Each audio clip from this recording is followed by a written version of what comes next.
Okay, let's dive right into this. Welcome to today's Explainer, where we are unpacking a really fascinating sociological diagnostic report. Today we're looking at Vadodara, a major, vibrant city in Gujarat, India, and peering into its 2047 development plan. Specifically, we're digging into a diagnostic analysis by Dr. Virendra Singh from the Maharaja Sayajirao University of Baroda. He handed this report over to the Urban Development Authority to answer one, frankly, massive question. Why is Vadodara's industrial growth moving so sluggishly, and more importantly, how in the world can they fix it? To figure this out, we're going on a bit of a diagnostic journey today. We'll start with the industrial growth mystery itself, look at the prerequisites for success, and then identify the missing labor force. After that, we'll take some lessons from nearby Surat, look at the infrastructure hurdles, and finally, reveal a surprisingly optimistic IT hub solution. All right, Part 1, the industrial growth mystery, a city with potential. So to really grasp the problem here, we first have to wrap our heads around the immense potential this city actually holds. I mean, we are not talking about a barren region struggling to find its footing. Oh no. On paper, Vadodara looks like an absolute powerhouse. It's sitting on abundant natural resources. We're talking rich mineral deposits, serious mining capabilities, and strong agricultural output like tobacco and cotton. There's even this huge, completely untapped potential for a tribal product market and cottage industries. And it doesn't stop there. When we look at capital formation, the financial resources, the banks, the institutions literally ready to invest, Vadodara is already totally well set. Yet, despite passing all these massive foundational tests with flying colors, its industrial development is just strangely, frustratingly sluggish. It creates this massive puzzle, right? You've got the money, and you've got the materials. So what exactly is holding Vadodara back from rapid industrialization?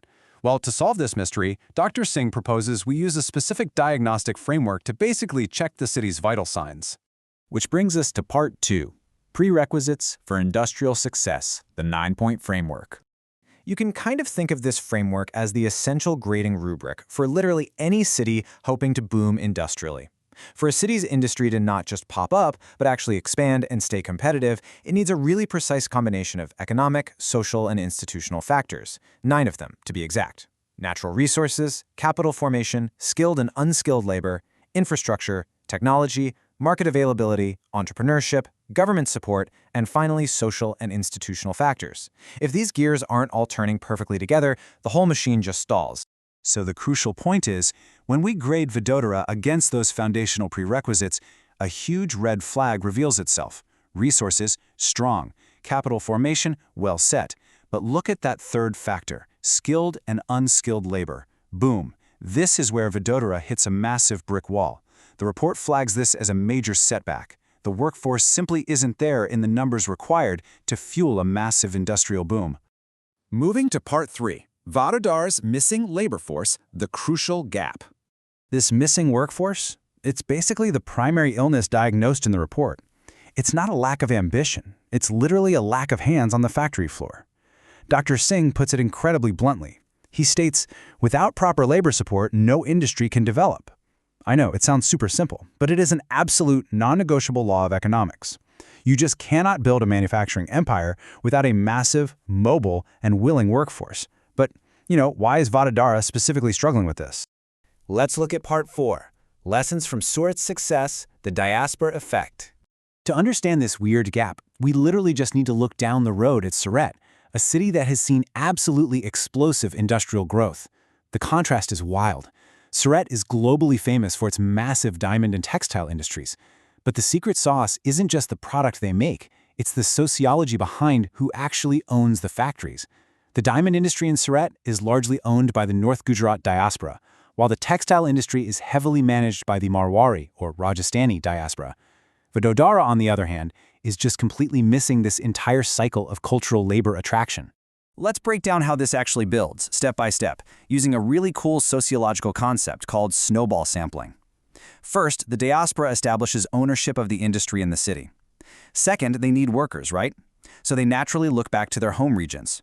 Because of those deep, pre-existing cultural ties, labor from Rajasthan just naturally flows to the Rajasthani-owned textile mills in Surat. It's literally a snowball effect built on trust and community. Third, as this specific labor force arrives, it immediately demands rapid housing and infrastructure growth. And finally, once that infrastructure is built up, it acts like a giant magnet, attracting wider labor forces from entirely different states, like Uttar Pradesh and Bihar. It creates an unstoppable self-feeding cycle. A cycle that Vadodara, well, simply never started.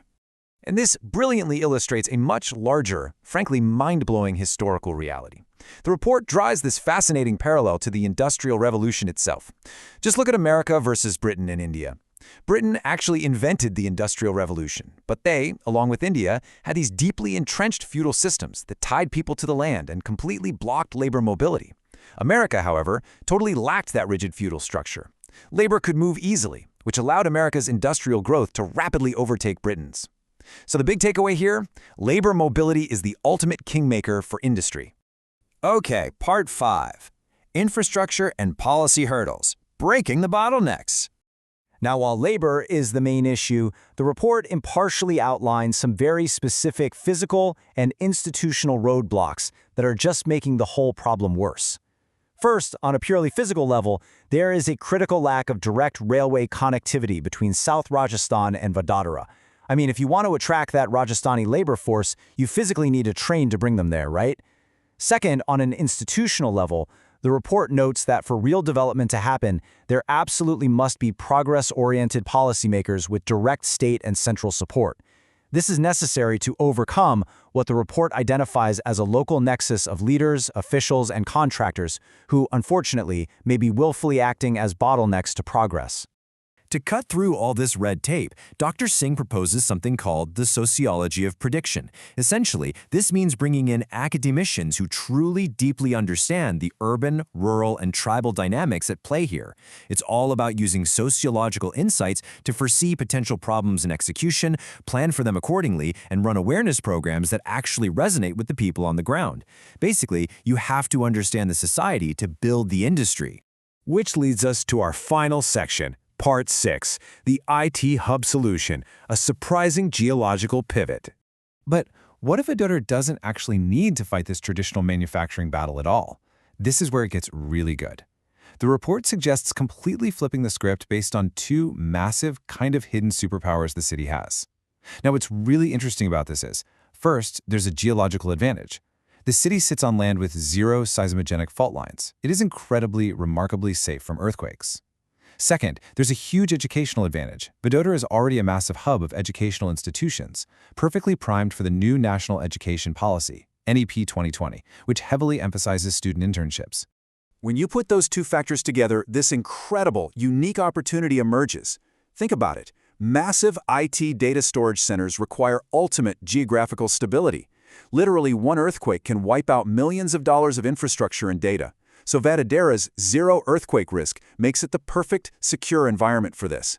And guess what those data centers and IT firms need? Young, smart workers. By tapping into its vast army of university students ready for IT internships, Vadodara can completely bypass that traditional blue-collar labor shortage we talked about earlier. It can boom both its education sector and the IT industry simultaneously. It's a total game changer.